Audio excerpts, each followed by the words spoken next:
Welcome back to Two Who's Review. I'm Alex, I'm Fitz. and today we're looking at the Seventh Doctor story, The Happiness Patrol. Hooray. It's our first Seventh Doctor story for this Hmm. podcast. Um, was this the last series or the second last series of the classic era? Second last. Second last, okay. Yep, 25. 25, okay. Yeah. Um, from what I know, this has a good reputation as a story. Like, is this generally liked? Yeah, I think I do actually have a fair few problems with it because so I'll explain some of my history with the story. So I did watch this as part of the the reruns they had on ABC back when I was a kid. And the only thing I remembered from it was the Candyman. Now that is, I think, understandable because I certainly think he's the most memorable part of this whole story. He's Um, easily the most, like, you know, unique thing that it has going for it.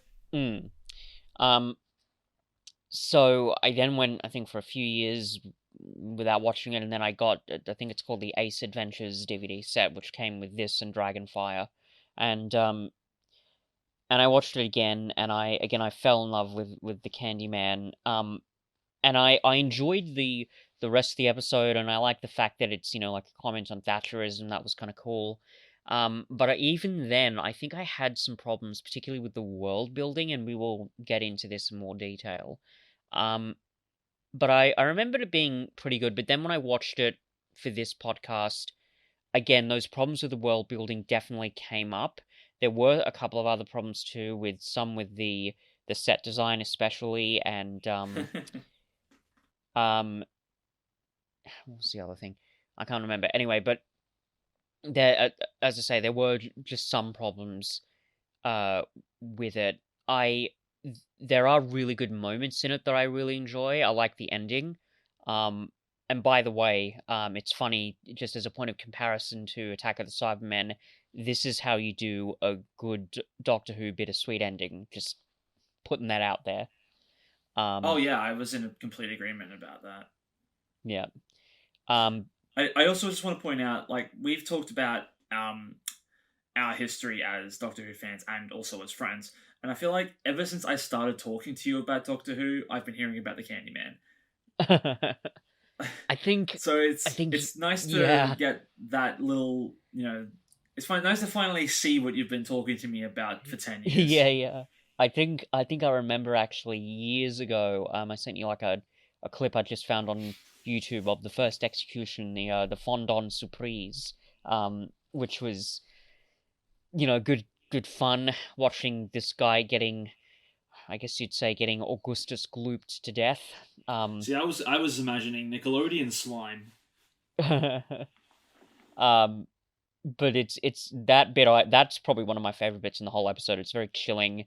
You get the really creepy, wonderful, catchy sort of calliope sound of the Candyman's theme, and it's just guy getting suffocated in molten candy, and it's so kooky and kind of weirdly sadistic. It's just fun, I think. And the Candyman, as kind of like fucked up as he is as a character, he's a fun character, and you could tell the actor is having a lot of fun playing him too, because he's a bit of a maniacal ranter, which is all good fun.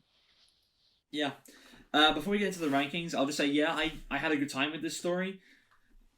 I think uh, it's certainly uh, killing with kindness, that kind of thing.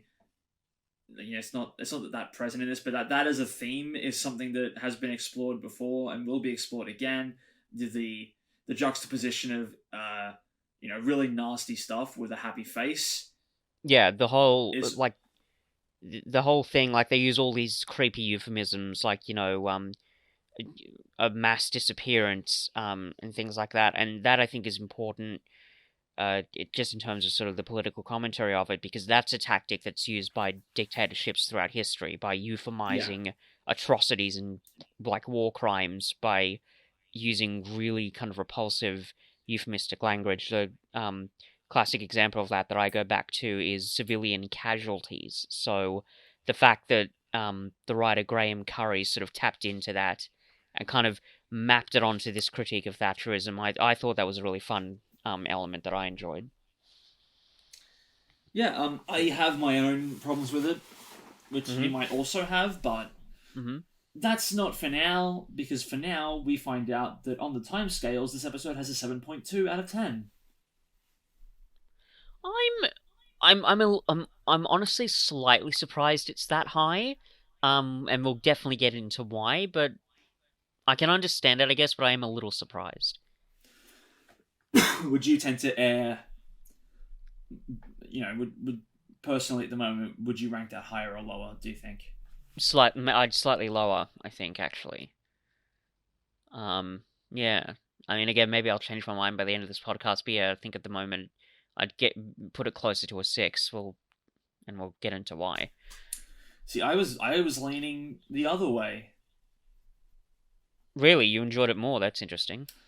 At the very least, I think it's, at the moment anyway. At the very least, I think it is a 7, maybe even an 8. But we'll discuss. This is going to be an interesting episode. Yeah. 7.2 for plot as well. There are some small issues, and they're not massive, but they start to creep into plot hole territory for me. There's one in particular which we'll get to, but yeah. So I don't think I'd put it maybe quite that high.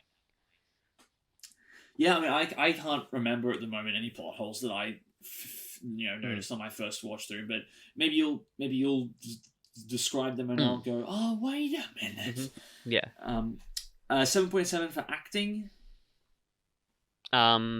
Yeah, I think they're all they are hamming it up a little bit, but that's the point, that it's this sort of, the whole world that they're in is this creepy artificial world where everyone's smiling and being happy, and it's all, and the others are really good. Like Earl Sigma, the guy who plays him, he's got a really wonderful kind of endearing quality to him.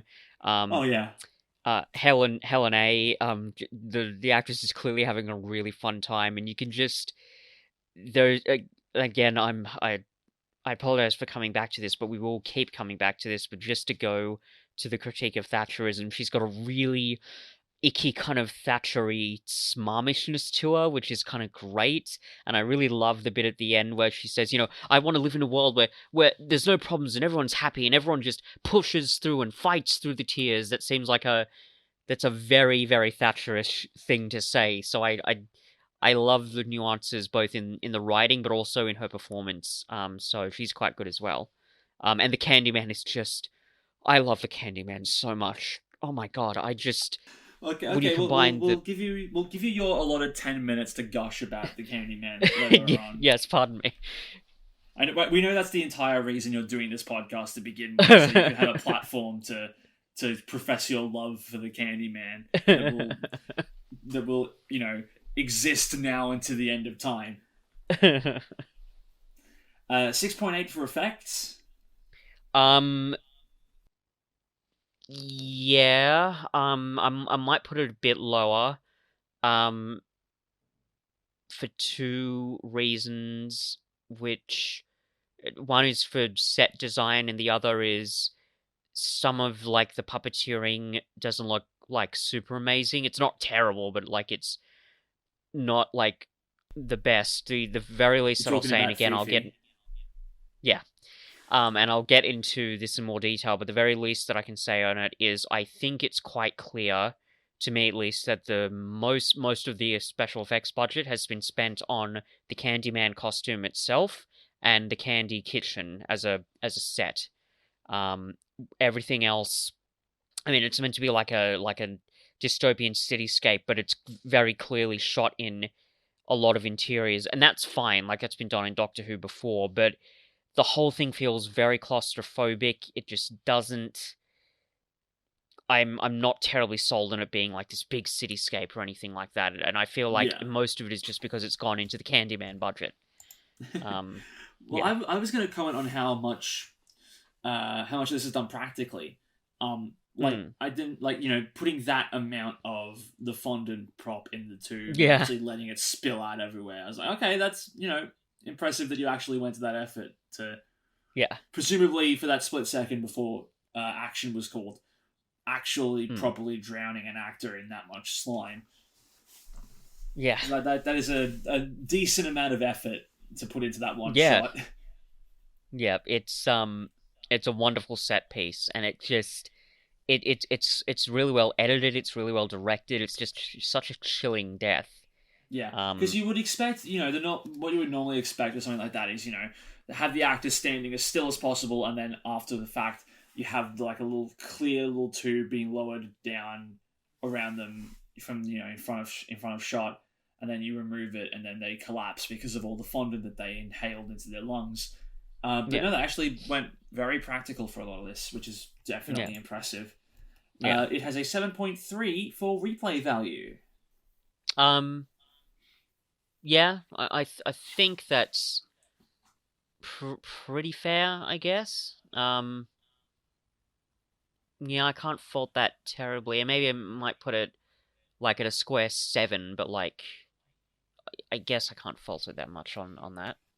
Yeah. I mean, I want to watch it again, but that's for different reasons. A single person out of 76 say that you need to have seen a previous story to get this one. No, you don't. Yeah, I don't think so. Like even the relationship between Ace and the Doctor. I mean, yeah, you don't know who these people. Yeah, they've got the both of the writing and with Sophie Aldred and Sylvester McCoy's performances, they've got great chemistry, which is really good to see. Yeah, I think if of the classic series episodes we've seen so far, we've seen a lot of really good Doctor Companion dynamics, and this is up there. I really like these two together. Yeah, they're fantastic. They play off each other very well. So this is the out of I think 12 Seventh Doctor stories, not counting the TV movie. This is the 7th highest rated. I guess I can kind of understand that. There are a lot of, I mean, to my knowledge at least, there are a lot of not great stories in the first 7th Doctor season, but they kind of picked up a bit in this season because we had Remembrance of the Daleks, which is an amazing story. So the fact that the caliber of writing has kind of crept up a few notches by this point, that would make sense. Yeah, I mean, I think you'll be able to learn something from this, but it's sandwiched between Battlefield and Paradise Towers. Is it sandwiched? Not in terms of chronology. Not in terms of chronology. In terms of I was going to say in terms of quality. Among 7 Doctor stories, it's ranked between Battlefield and Paradise Towers. Really? Yeah. That's interesting. I would have put Battlefield higher, and I didn't realize Paradise Towers would be that high either. Although, again, I haven't seen it in quite a while. They rank 6th and 8th out of 12 7 Doctor stories. So I wouldn't call Paradise Towers that high. Yeah. I would. I think I'd put Battlefield a bit higher than that. We will definitely look at that episode later on, but yeah, that's kind of curious, I suppose. Yeah, so with all that out of the way, let's read the synopsis and then dive into more specifics. The TARDIS arrives on the planet Terra Alpha, where the Doctor and Ace discover a society in which sadness is against the law, a law enforced with considerable zeal by the brightly uniformed Happiness Patrol. The planet is ruled over by Helen A, with the aid of her companion Joseph C, and her carnivorous pet Stigerax named Fifi. The penalty for those found guilty of unhappiness is death, in a stream of molten candy prepared by Helen A's executioner, the robotic Candyman, and his associate Gilbert M. The time travelers help to foment rebellion against the downtrodden population and the subterranean Pipe People, the planet's original inhabitants, and Helen A is overthrown.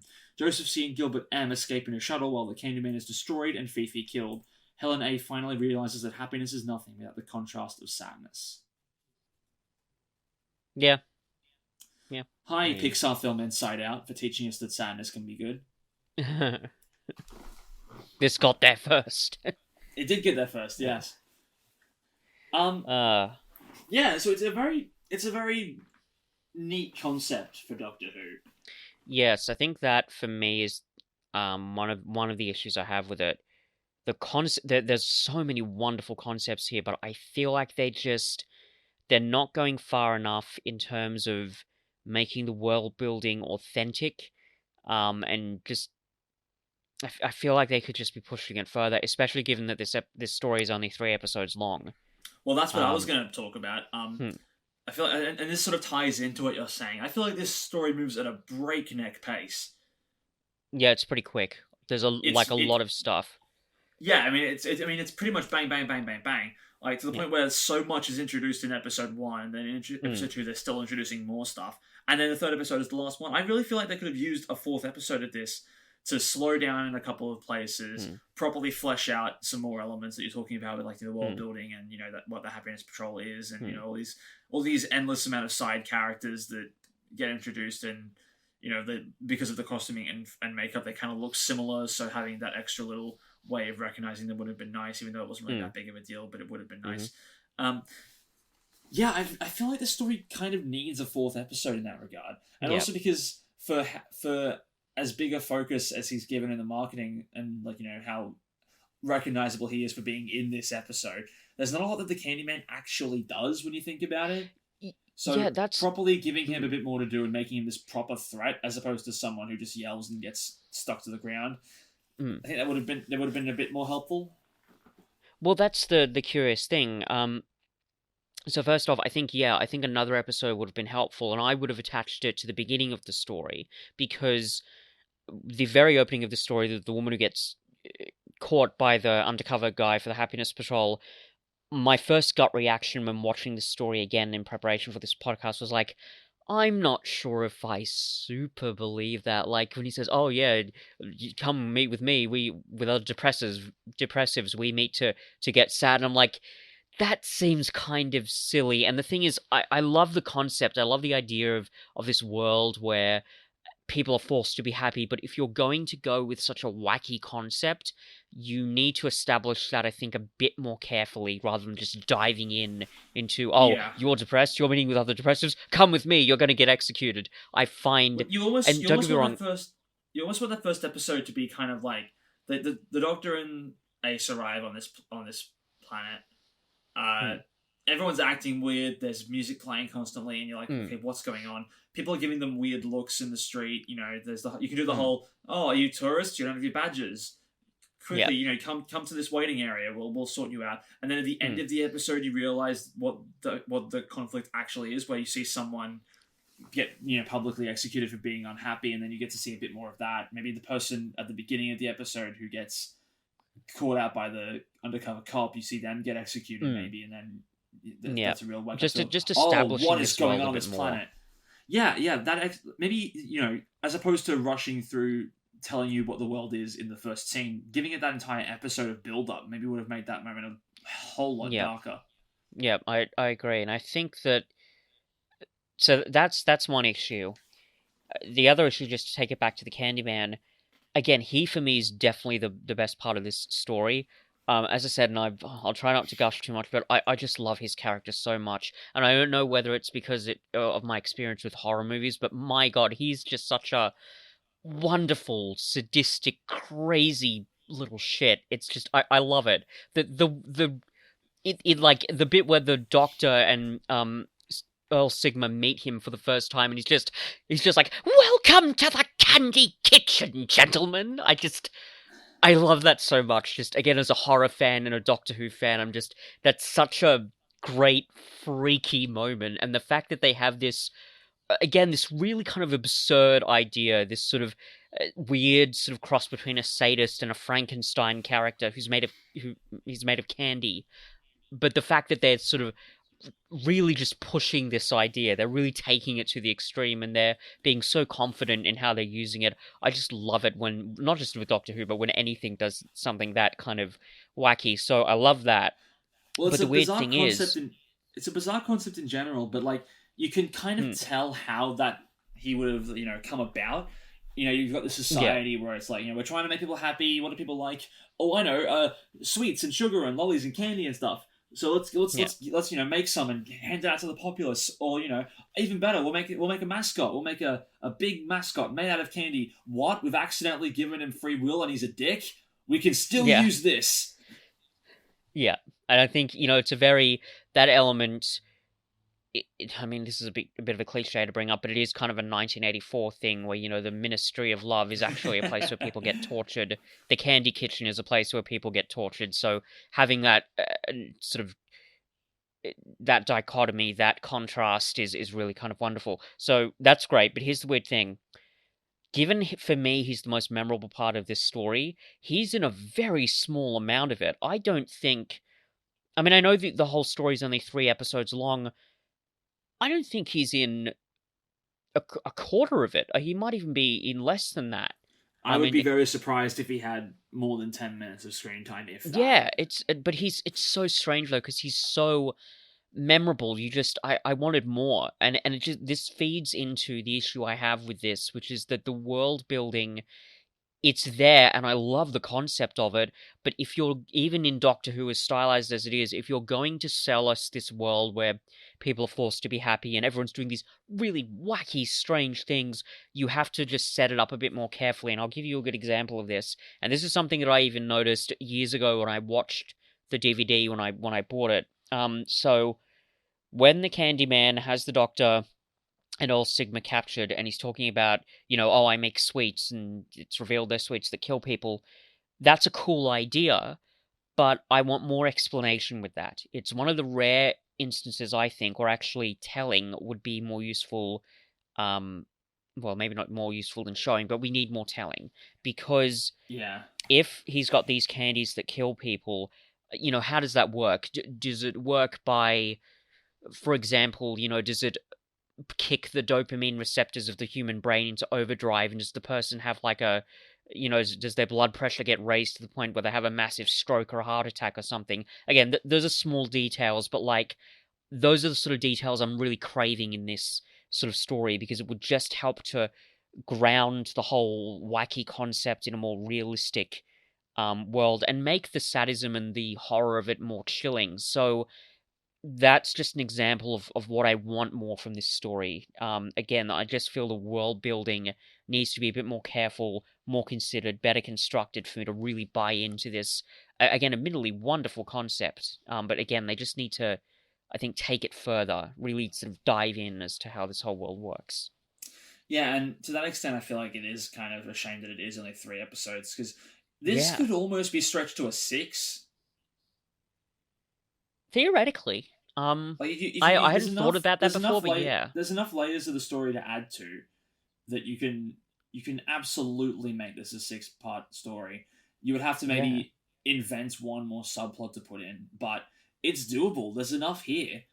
Yeah, there's so many characters, like Helen A, excuse me. I want to know, like, what's her backstory? How did she become the ruler? Is there some way we can work that into the plot somehow? And that would have made that bittersweet ending where, yeah, it's all fixed now, but Fifi's dead. Like, that would have been, it would have had more emotional impact, I think, if they'd stretched it out. Now, I think that it's not a 6-part story is understandable, because this is, coming to the end of Doctor Who. I'm pretty sure there was a lot of issues with the ratings that just dipped in number over the last several years. I have a feeling people are still a bit bitter about the Colin Baker era, and so they had to cut it down to 3 episodes. And because this isn't the only story that does it, they did it with Ghostlight and Silver Nemesis, and I think they did it even with another one. But point is, there's a reason why this story and others are so short, but it's a shame that they didn't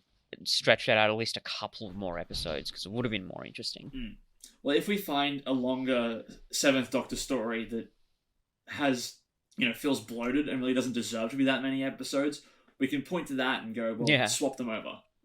Why did this writer get more episodes for a worse concept? Yeah, we'll definitely have to keep an eye out.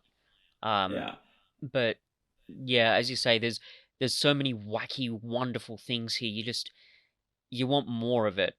And it kind of goes back to what I've said consistently with Classic Who. even when some of these ideas aren't paying off, I still love them. I still admire the fact that you have, Daisy Kay just standing up, finding all these people saying, "Have a nice death." Like, it's so. There's something really stupid about that, but because it's done with such bravura and confidence, I do kind of buy into it quite a bit. So I love the fact that they're really, they're taking risks here. They're doing something strange and Yeah. wacky, and I just, kind of love it. But again, it's just they really just needed to take it further for me to really believe in this world that they're creating. Hmm. Mm. I like Helen A as a villain. Yeah, she's great. She's wonderful.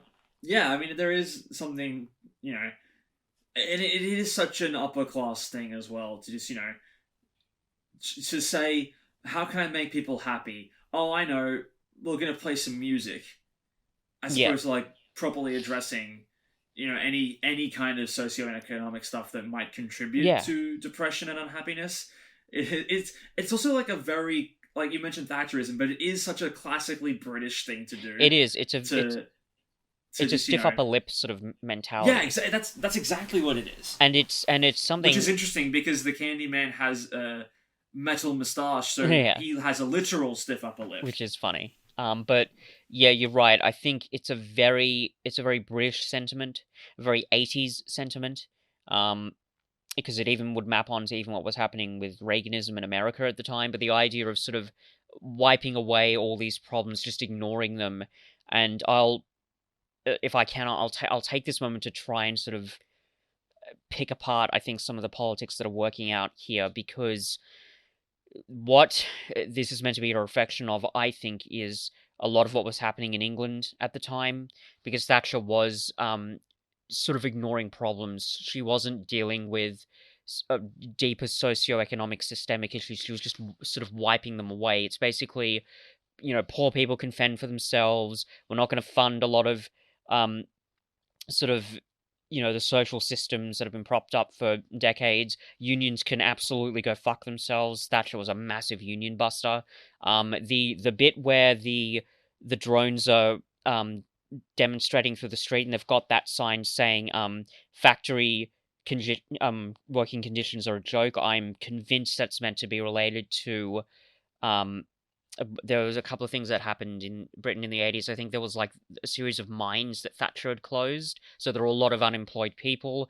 There were a couple of riots, I think, during Thatcher's era. So it all just sort of comes together. It's kind of, and I don't know whether this is me, but I find it impossible to kind of separate it from what it's trying to comment on politically.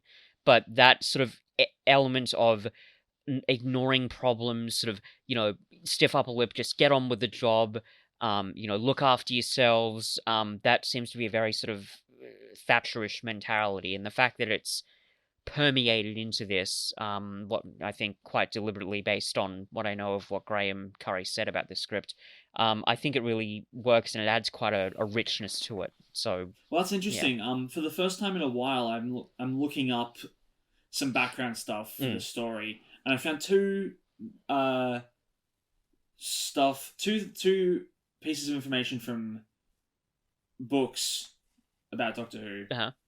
that I think are interesting to point out. So the first one does relate to the Thatcherism stuff, and it's from the book Doctor Who: A British Alien. And the author has questioned the anti-Thatcherism in this story. Uh-huh. I'm going to read the quote Sure. verbatim here.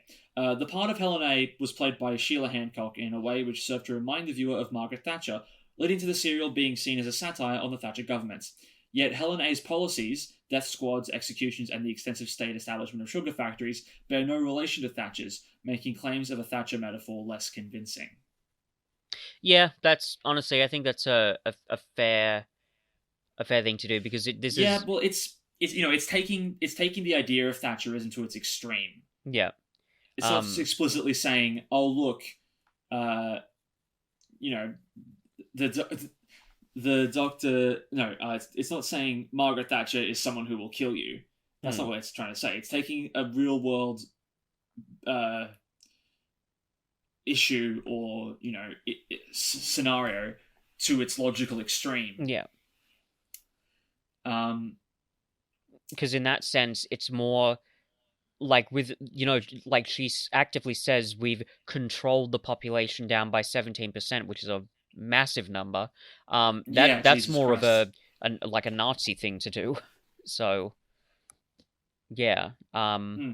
And like, isn't the Doctor's rallying of the drones to, you know, rebel? That was, isn't that a reference to some miners' strike from the 1984-85 era? Yeah, yeah. Yeah, so That's like, what and that was when Thatcher was in charge. Yeah, Yeah, that was meant to be a yeah. So it's reflection. As I say, when they're walking around the city with the sign saying working conditions are a joke, yeah, I'm convinced that's in relation to that. yeah. I mean, and I don't think anyone is going to walk away from this story thinking, Margaret Thatcher wants to make sugar mills everywhere. Yeah, yeah. Like, I feel like that point in the book is like, taking this episode way more literally than it's intending. Mm. So I would tend to disagree with that. Mm. But there's a second one here that I think is kind of interesting to point out. I don't think this is meant to be taken seriously. Sure. But some parts of it maybe. So in the Discontinuity Guide, written by Paul Cornell, Martin Day, and Keith Topping, they identify a gay subtext in this story. Huh. I'll read the quote once again. There's entrapment over cottaging. The TARDIS is painted pink, and the victim of the fondant surprise is every inch the proud gay man, wearing as he does a pink triangle. Huh. And the story also ends with Helene's husband leaving with another man. Oh yeah. So that's interesting. That is. I'm not certain if that was all intentional or not, but yeah. It'd be interesting if that is what it is. I'm and I've commented on this obviously for the last sort of 20 minutes. Like, history, it's not my area of expertise, but I will say this. I'm pretty sure that Margaret Thatcher's government was the first government in Britain since the late 1800s to bring in actively sort of anti-LGBT legislation. That makes me think that absolutely yes, it was all intentional. We're going to have this character who is going to be played as close to Margaret Thatcher as we can, and have her husband leave with another man. That is, to me, it's almost a very clear and deliberate choice that was made. Yeah, that it wouldn't surprise me if that was the case. Yeah.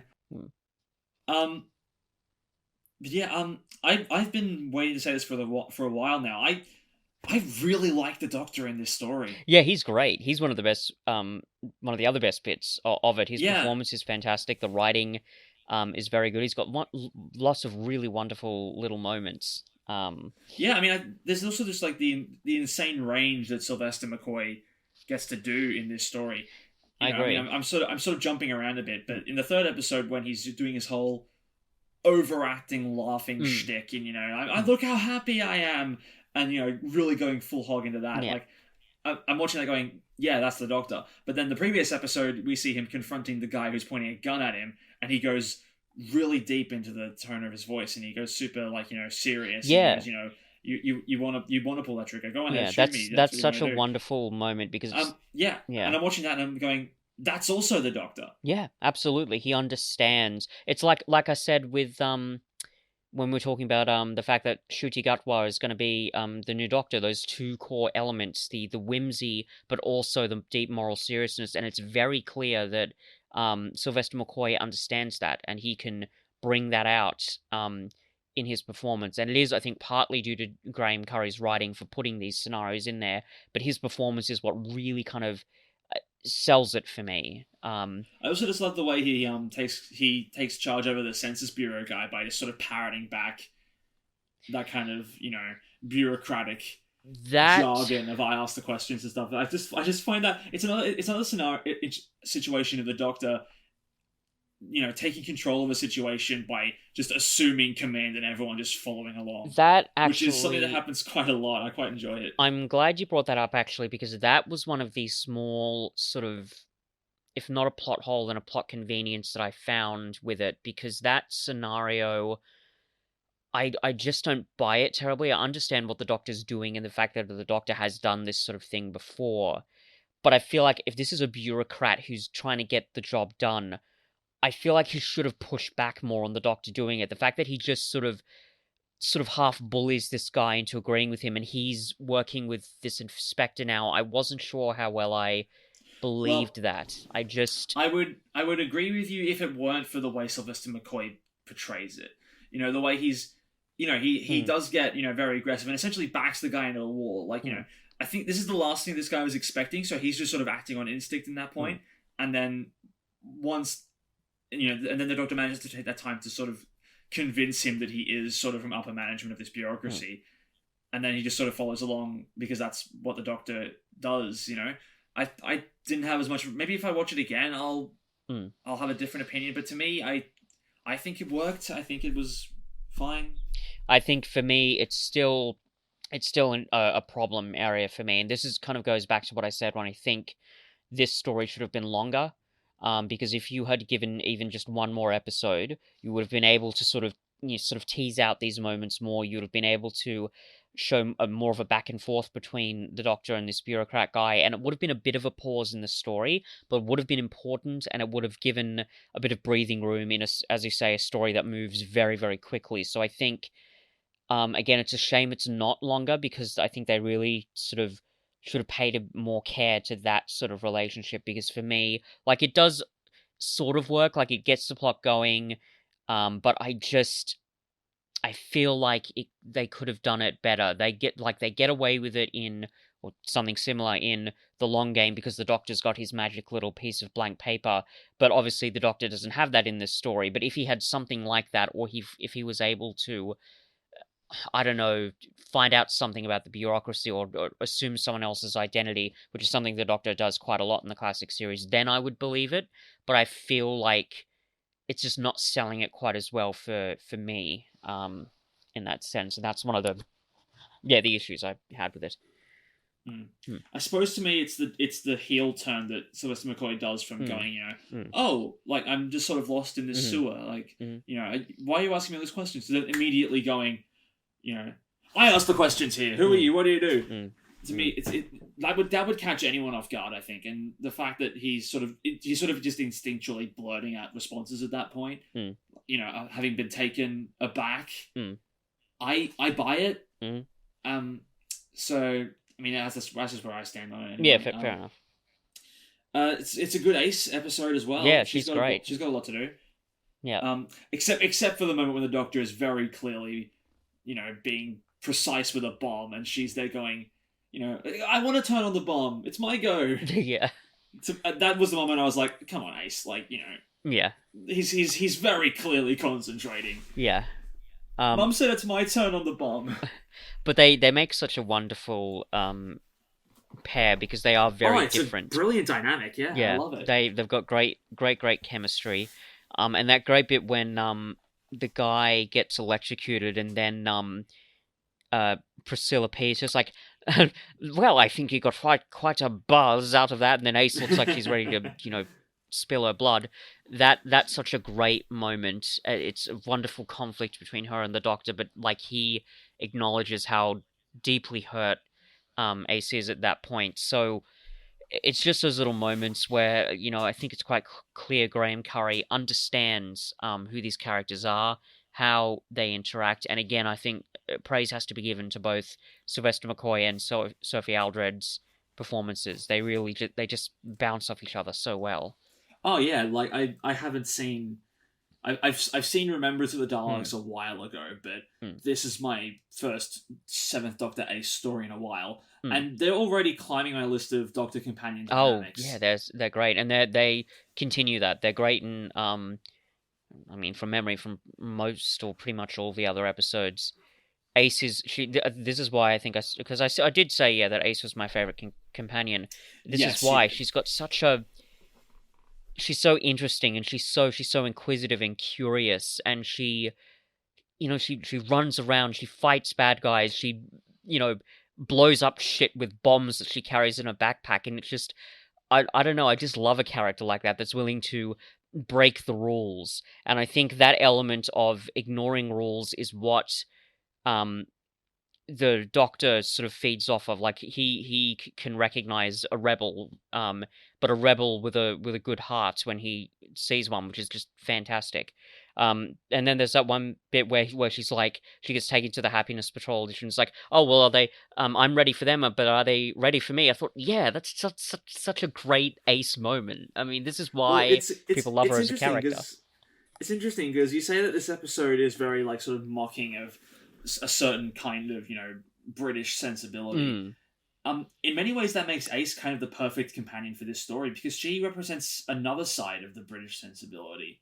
Yeah, the very mocking, tall poppy syndrome, part of it, I think, and I wonder if maybe that's why she relates to me just being an Australian, maybe, but like that rebellious streak of not taking people's shit, it's just really kind of wonderful. I'm pretty sure, and we should probably at some point watch this story, but in Dragonfire, because, and again, I'd have to go back and check it to be sure, but the setup of that story is that Ace, she's from 1980s Earth, but she somehow got picked up in a spaceship or a time thing and she's basically stuck on this, I think it's like a space station, and she's a waitress. But there's this one bit where a customer is really rude to her, and she takes this space milkshake and pours it on this person's head, and it's just, again, it's those moments that show what a sort of rebellious, fun, but also such a decent person like she kind of is. So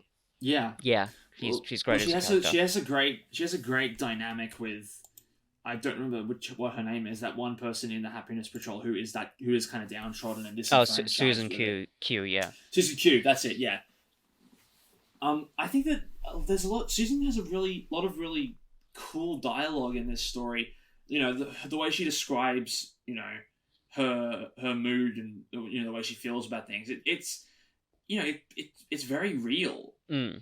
Which is useful because again, the world that they're in is so artificial. It's a good contrast. Yeah, but the way she describes, I forget the exact way it was, but realizing, only feeling happy once she knows she's sad, or what?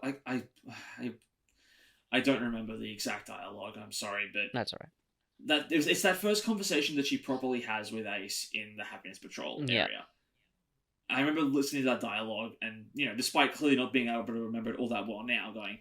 The emphasis is clear. Yeah, it's all it's really well written. Yeah, and it really makes you feel for her. So when she gets captured and she's about to be put to death, and she's almost welcoming it because that's the state that she's in. You really feel bad for her. Yeah, you do. She's a very endearing character, and I think she's not as sort of energetic as Ace is, but because she is as sincere as Ace is, it makes for a very good character dynamic, which is really wonderful. And that scene is very good because you see both of those characters for who they really are, but they kind of both sort of break down their barriers because Ace starts out just by taking the piss, by saying these, really tragic, talking about these really tragic stories and jokes about how the guy, this woman lost her wedding ring on the train track and they both got run over. It's so funny and wonderful. But then when Ace recognizes, oh, this person also doesn't want to take these people's shit, and I can relate to that, I think it's those little character moments that really elevate the characters in the story really to another level. Yeah. Fifi. I felt sorry for Fifi. Me too, man. The Doctor kills a dog in this story. Yeah, and I get that it was sort of a life and death thing, because the implication is that Fifi would have torn them to pieces, but, it's still sad. Yeah, I mean, it's that kind of situation where, I'm not sure, it's not the animal's fault it was trained that way. Yeah, and again, even when Ace sort of blows her up, tries to blow her up with the bomb, that, it sort of makes sense because, again, it's a life or death, it's coming after them, and Ace was just trying to think of something to stop it. Still kind of messed up, and, thankfully Fifi was injured, but she recovered from it. But then when the Doctor, because he knows that they're standing under the massive amounts of crystallized sort of sugar, and then they just fall and kill her. I thought that's a bit cruel. Yeah, the poor thing. Like, Yeah, I know, right? I mean, it does lead to the bittersweet ending, which yeah, we'll which get is to. But good. That ending is really is wonderful. is Fifi the puppet, the animatronic that you thought Yeah, the puppeting wasn't quite yeah. up to scratch on? You can, yeah, and I think you can tell because a lot of it is they film it from Fifi's point of view again, which is a classic Doctor Who thing to do. But just the little shots of like her face and this, like the saliva coming out of her mouth is a good detail, but it just wasn't as convincing, I think, as they perhaps wanted it to be. And again, I think they knew that because a lot of the time she's either being held by Helen A, or when they're in the tunnels, the lighting is very dark. So yeah, Well, that's. yeah, the tunnel scene's sure, but any scene with Fifi and Helen A, I think it really holds up. I think the Mm. puppet looks great. Mm, I might disagree with you there. I mean, I don't know. Maybe if I watched it again, I'd feel Well, different. But yeah, maybe it's because we've recently seen Invasion of the Dinosaurs. yeah. I mean, fair enough. Um, yeah. I mean, I guess that would make sense. But yeah, it just, yeah, it didn't quite sell as well for me because again, I think a lot of the special effects budget has just gone into the Candyman and the Candy Kitchen, which is interesting. Incidentally, if I can, take this on a slight digression here, I really do love the design of the Candy Kitchen. I think in a way, maybe they could have gone further with how wacky they could have made it, but I still like the I think it's drawing from sort of cinema history in a couple of ways. The first way is that the design of it is quite German, like German expressionism. So I think in particular drawing from Metropolis and the Cabinet of Dr. Caligari, and you can see that both in there's a lot of black and white coloring to the walls. I think there's like a pillar that's got black and white stripes on it, but there's also quite a lot of nice bits of shadow, like you can see the wheels grinding, the shadow of them projected on the wall, which is really neat. So that's one tradition it's drawing from. But the other tradition is, I think it's partly modeled on the inventing room from specifically Willy Wonka and the Chocolate Factory, which would Yeah, make yep, sense. yep.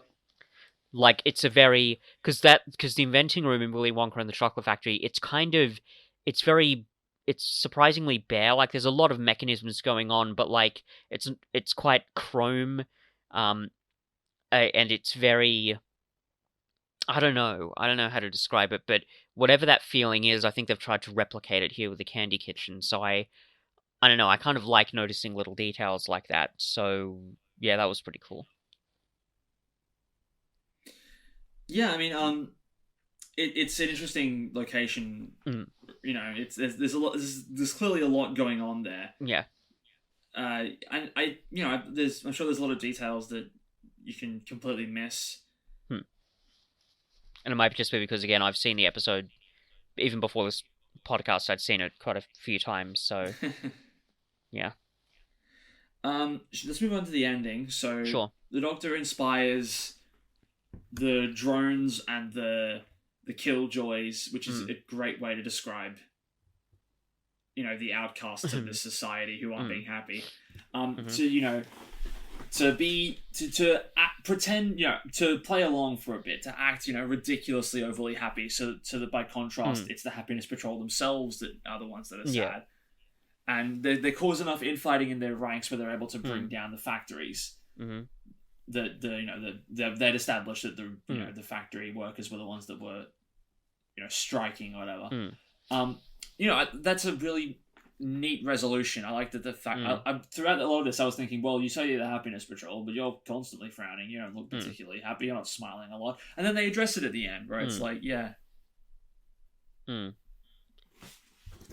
I think this kind of goes back to, as I said, the issues I had with the plot and the world building. I feel like I don't know, like the fact that there's like rebellion in the ranks, it's a really great idea, but for me, for whatever reason, just I wasn't being sold on it as much as I think they wanted me to. The fact that you've got the Doctor acting like a maniac, being happy so that they can't shoot them, I feel like, but they're still kind of like enemies of the state. Like, is the law so restrictive that you can't actually fire on them? And I get that that's the point, And that's fine on principle, but if you're going to do that, again, I think this just needed another episode where they flesh that out a bit more, where they No, emphasize how scared the citizens are, and so see, that that I think contradiction works. no, I think it does enough in that regard. You know, you. There's enough in this story where you know they beat you over the head with it constantly. Mm. The undercover cop thing. And You know, happiness will prevail and all that. yeah, exactly. Like there's enough there to Mm. make you realize, okay, well, Mm. this I didn't need any more on that. That was fleshed out enough for me. Mm. The main sticking point for me was, wait a minute, you're telling me that the law dictates that if the execution equipment malfunctions, you therefore can't execute that prisoner for the same. Like that for me is that was way more pulled out of its ass than anything in the episode resolution. You know what was weird about that? For some reason, I understand why you would feel that way about it, but for some reason that didn't bother me as much, which was very strange. But that I think to me is insane. because That's insane that didn't bother you as much as the episode no, 3 I know, resolution. I get that, but like I feel like that's one of those weird bureaucratic details, which maybe that was based on some sort of real world precedent, but I feel like it's one of those How weird could it be? details which is so strange. No, how could it be based on any? That's insane. There is absolutely what kind of real world law could that possibly be pulling from? It's that is explicitly a, well, we need to make sure that we don't just immediately execute Ace and Susan so they can get to the next scene. There is no other purpose that serves apart from going, well, we need to figure out why they don't just get executed again immediately after they divert the pipes.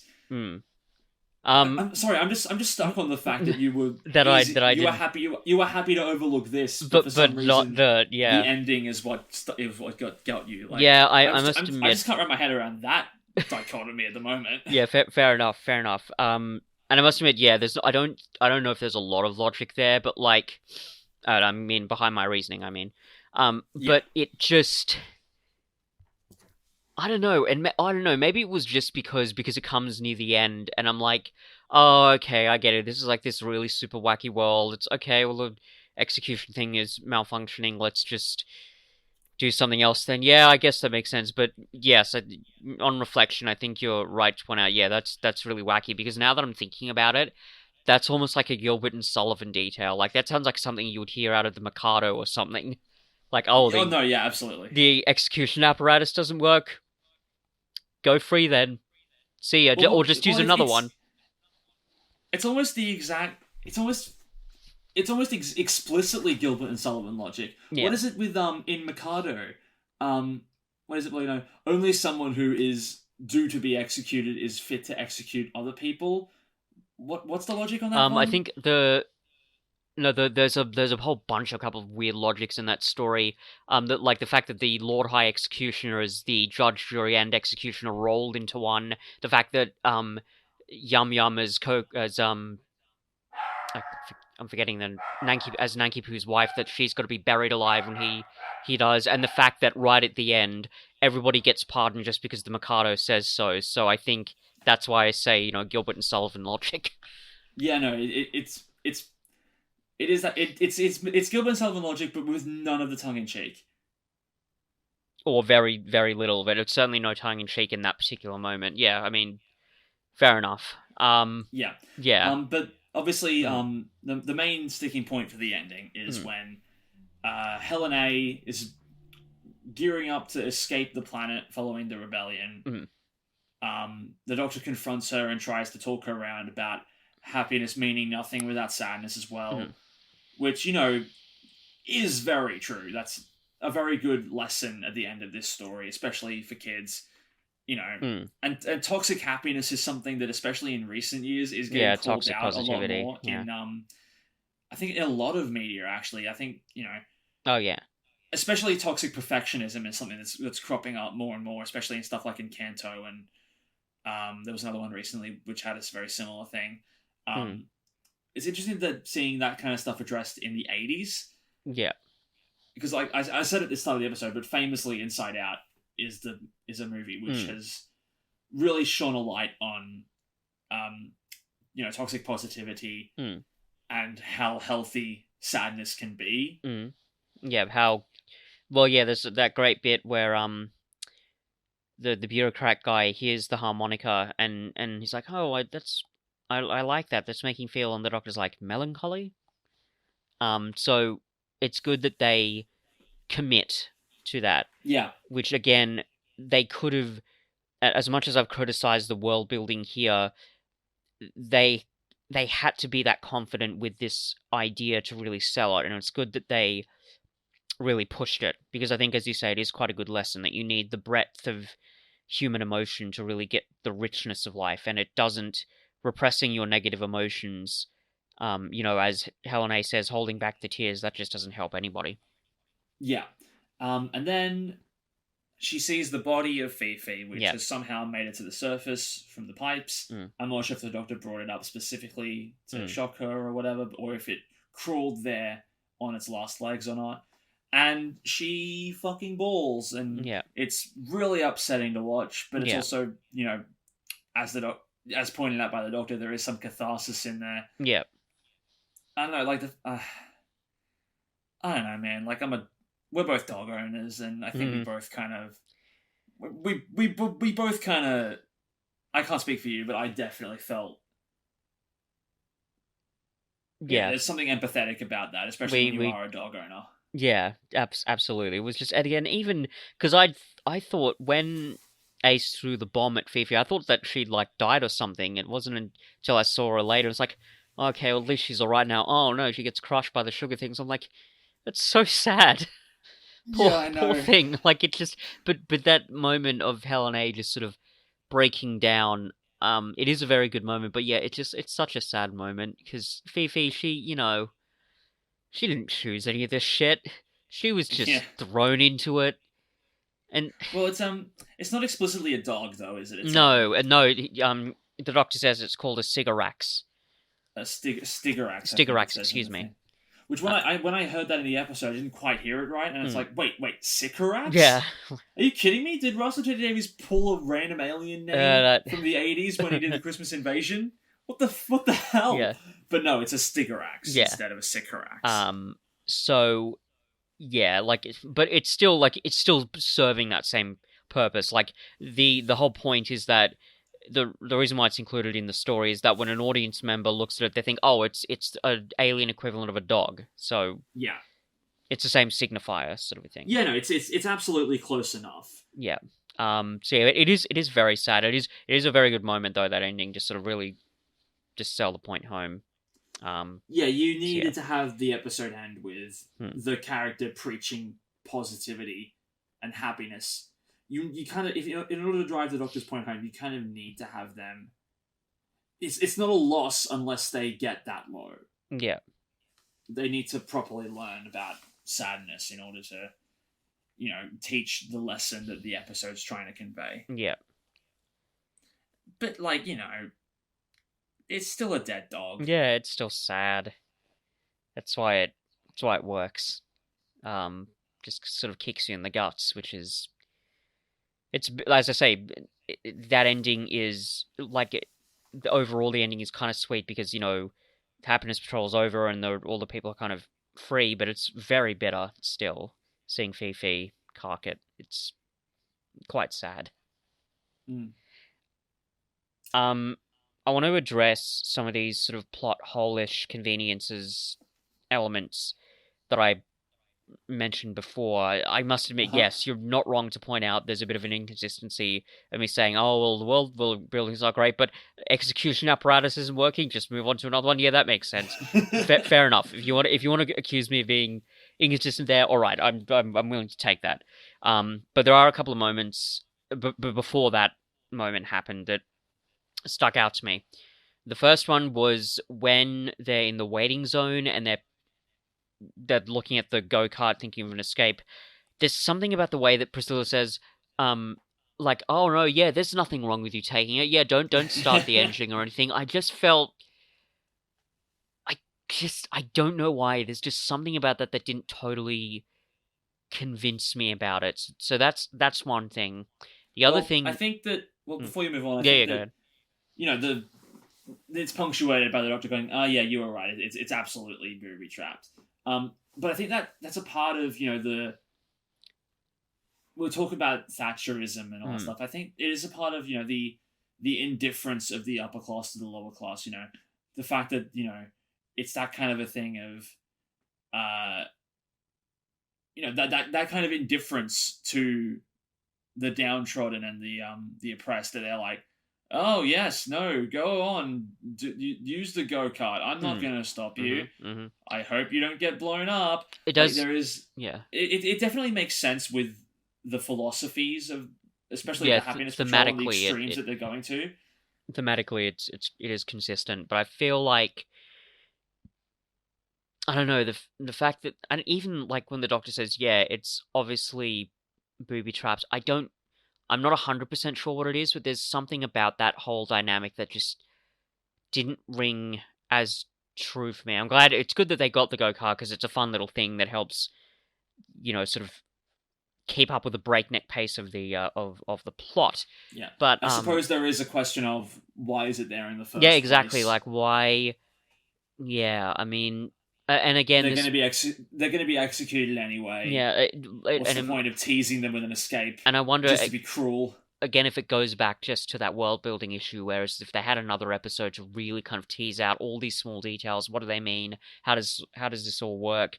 Then it could have been a bit more convincing. But as it is, they unfortunately just didn't get the time to do that. So that's one thing. The second thing is admittedly a smallish thing, but when the guy who gets electrocuted, when he's talking to them about, the truth about the Happiness Patrol, the guard is like, I don't know how far away it was. I think it was less than 2 meters. Couldn't she like overhear him saying that? Wouldn't she want to like quell the rebellion that's going on there? Does she Hmm. not? Shouldn't these tourists not be learning about any of this? I just felt, Well, for me again, yeah, it is for me again. It is kind of about that the indifference and also just being so out of touch mm, that they're if it is kind of an elitist thing, mm, that kind of just the abject in ignorance of whatever they're doing, mm, as long as they're not leaving the zone yeah, or the you waiting, know yeah. the waiting area or doing anything like as long as they're not actively trying to escape. It's I think that she's just kind of zoning them out, Mm, mm. and that I it, do it's understand it, but it's definitely an issue, but it's not one that's unique to this episode. Like mm, that's going to happen consistently across all forms of media where people are having what should be a silent conversation, but you can't have them whisper because the mm. audience needs to hear Yeah, it. it's got to be So you have them stage talk at whispering. a yeah, Um, it's essentially stage yeah, whispering, which realistically would be able to be overheard, but yeah, you can't have them actually be hushed because and again, it's a show that you need to. I feel like in a way it's funny you say like we say stage whispering, but like I that you'd be able to get away with that on stage, I think certainly. But I feel like Yeah. it in the context of even Classic Who as stylized as it is, it doesn't work quite as well as perhaps I want it to, and it kind of goes to the other thing that I mentioned. The sets are they look very stagey, and they don't look super realistic, and I don't mind that. But when they're trying to sell this whole world as like a cityscape thing on a planet, having what looks like the same like 5 locations in the city area, when it's not in the candy kitchen or the pipes or whatever, it just like it's Classic Who's showing its budget, which I'm not against, but because it's so kind of intricately linked with the world building here in the way it is, I feel like I just want this bigger. I want this to be a longer story. I want it to have a bigger budget. I want to see a sort of a more realistic portrayal of this cityscape. And as much as I say adore the Candyman and the Candy Kitchen, it's just a shame that I think at least the budget has very clearly been reserved for those portions of the story, which again, unfortunately, don't even um, appear in most of the story. Most of it is running around in the cityscape or in the pipes and things like that. So, Well, I would imagine that yeah, at the very least of using multiple sets isn't that kind of a send up to Helene's motivation of, everyone needs to be happy, and to that extent, everyone needs to sort of think the same way. So a lot It of similar architecture kind of makes sense in that regard.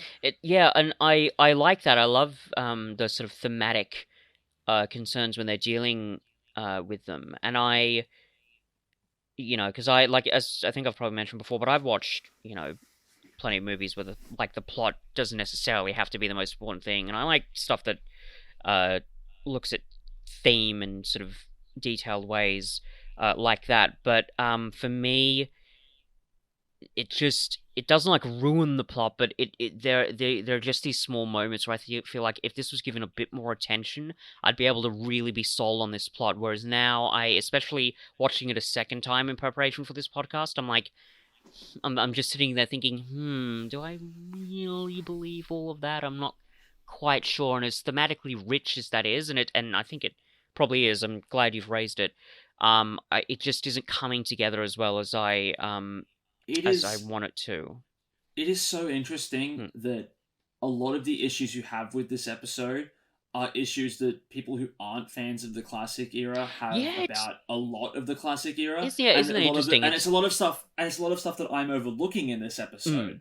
And yet, Like, I don't mind a lot of it. yeah, um, yeah, I'm not sure what that's about. I don't know whether it's because was I'm sort of I try to be more aware of my nostalgia goggles, making sure that they're not on too tight and restricting the blood flow to my head. But um, yeah, I don't know why I just find these things noticeable now, and this is for me I think was probably the biggest plot issue I had, and maybe you can point something out here. Maybe I'm missing something. When the Doctor and Earl Sigma are stuck in the candy kitchen, when he's talking to the Candyman and it's all happening after the Candyman gets stuck to the floor, the Doctor, he just escapes. Like, he literally just, like, breaks free of these shackles and then helps Earl Sigma escape. Or I'm like, how did that happen? Like, he literally I mean, and you could argue he technically couldn't have gotten out of the chair at any time because the Candyman's there, but I feel like, again, I'm not sure if I totally believe that. I actually went back and looked at that specific section. I'm like, was I just not paying attention? Was I distracted? Did he maybe take out like a file or like a knife or something? But no, he just literally, I'm out of the chair now, but he still has to help else Sigma get out, and I just thought that seems a bit convenient for me. Which is a shame because I love the rest of that scene. The rest of the scene is fucking amazing with the Candyman getting stuck to the floor. Was the Doctor manacled down by anything or strapped into something? Like, all I can remember is the Candyman putting the black drape over I him. think he had. I'm quite sure he had like something around his neck. Right. And he just kind of, and from the way, and like Earl Sigma, I'm pretty sure it was, almost like a Clockwork Orange chair. It was like he was strapped to the arms of it, and he had something around his neck. So I'm pretty sure that's how it worked. I mean, again, the Doctor just sort of escapes, and I thought, I'm not sure if I really believe that. So that was, I think, the biggest issue for me. Yeah, I mean, that one is kind of a shame that there isn't a stronger escape method in that regard. Yep. You can very easily hand wave it away by going, Time Lord shit. But, like, it's, again, if it's the problem in a, Aliens in London World War III cliffhanger, it's also a problem in the middle of and even then they don't episode. They don't even address that it's like some sort of Time Lord magic, whereas in Aliens of London and World War III, at least the Doctor says, effective on a human, maybe. I mean, I'm paraphrasing there, but that's basically what he says. And even in Invasion of the Dinosaurs, the Doctor basically says, yeah, it's Time Lord magic that allowed me to get through it in the end. So I guess the assumption is if you've consistently enough beforehand mentioned that the Doctor can just do random stuff because they're a Time Lord. Yeah. When you then see them do something like this, that would be the assumption. And even then, like, they could have done something interesting, like maybe the Doctor again had like a file or a knife, or like in the end when he pulls the coin out of midair, he's clearly good at doing magic tricks, and he's done that before in other episodes. So couldn't he done something like that here as well? Maybe he could use his knowledge of restraints to somehow fix it up. Again, this just goes back to, I think, the issues that I said, where this clearly needed to be a longer story, because that scene of him figuring out how to escape, I would be completely comfortable with that scene being longer, because, well, one, you get more of the Candyman, but also having that sense of threat, thinking, oh, how's the Doctor going to escape? Yeah, the Candyman's stuck, but so is the Doctor. How is he going to do this? So if they were just able to give it a bit more breathing room and able to slow the story down a bit and have the Doctor really figuring out how to escape, that just would have sold that moment for me much more. And again, for me, this was the biggest plot, hole / convenience that really stuck out to me, which is, again, such a shame, because as we've said, there's a lot here, and as you say, the one thing you can't say about this story is that it's slow, because it's not. Let's put something on the table here. Yep. Your perfect version of this episode is, or this story rather, is 3 straight episodes of the Doctor and the Candyman just talking over a game of chess. Maybe not talking over a game of chess, but yes, basically. Like, well, your perfect version of this story is just one obscenely long conversation between the Doctor and the Candyman. The Candyman has a lot of things to say, and a lot of interactions to make with the Doctor, and you just want the show to be Candyman Who. Look, I don't know if I'd quite go that far, but yeah, again, definitely more of it. But again, both because you don't have to disguise your boner for the Candyman with plot holes of this episode. You can just say, I want there to be more Candyman. I'll believe you. It's okay. I do love the Candyman as a character, because he's just such a maniacal, sadistic weirdo. It's so much fun. But again, I think both in the sense that, again, I just kind of want more of the Candyman there, but also with the plot element of it. Like, more seriously, I would honestly have enjoyed, like, even maybe the majority of one episode, if this was like a 4-parter and you had quite a bit of one of those episodes being just with the Doctor and the Candyman trying to figure out how to escape and talk to him, I would genuinely have enjoyed that more. But yes, I mean, you're not wrong to point out, yeah, the main selling point for me with this episode is the Candyman, so fair enough.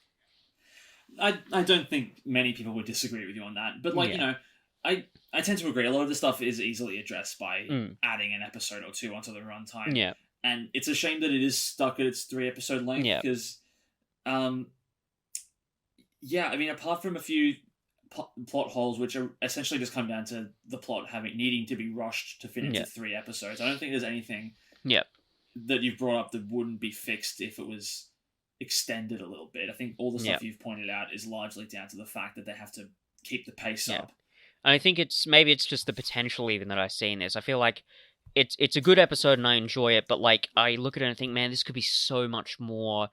This could be bigger and more interesting, and it's kind of a shame that they weren't able to, paint with as broad a brush, or paint with as big a canvas is what I meant to say.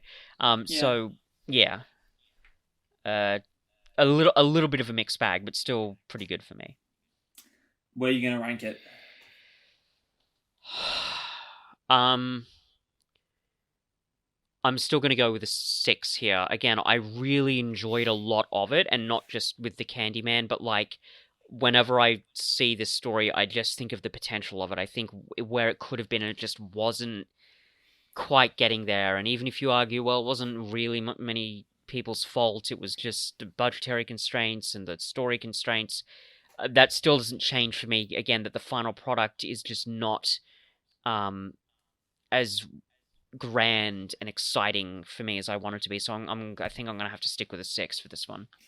I think this time you've talked me down to a 6. I think I tend to agree with you a bit more now. Mm-hmm. I think I was overlooking a bunch of these issues because of all the good stuff that is in it. The really great concept, the performances from the leads, the ideas that are raised, a lot of the acting, there's a lot of cool moments. The resolution, I think, is really cool. Yeah. The nice and really heart-wrenching ending. Yeah. It is a shame that it did need to get rushed to 3 episodes, because like I said, I think it's not too hard to imagine this episode working a lot better with 4 or 5. Yeah.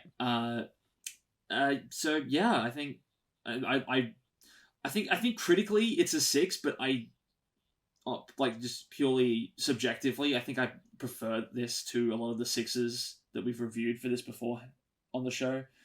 Like, I think I gave End of the World a 6 as well. I would much rather watch this than End of the World. Yeah, like it goes back to that thing that I said with Doctor Who generally, but Classic Who especially. Some is greater than the whole, but the bits in it that are good are a lot better than many of other episodes that are of a similar caliber overall.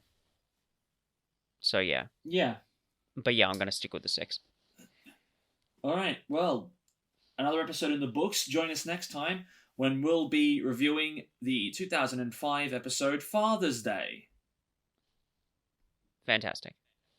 And I keep forgetting to finally bring this up, but if you're listening to this through Acast or Spotify, and you're not watching on YouTube where there's a comment section, we have a Gmail account. If you want to berate us for our opinions or agree with our opinions, or even just ask us some questions about, always respectfully. Obviously, yes, definitely always respectfully. We'll ignore any blatant hate mail that we get that isn't, at least in some way constructive. But if you have any questions about the show, or if you have anything you want to ask us, feel free to get in contact at twowhosreview@gmail.com. I'm sure at some point if we get enough questions, we'll answer some in future episodes. That'll be a laugh. That's the moment we know we've started actually doing well with this podcast, and we start getting questions from people that we don't know personally. Yeah. That'll be interesting the day that comes. Yeah, but this has been the Happiness Patrol. I've been Alex. I've been Fitz. The Candyman can.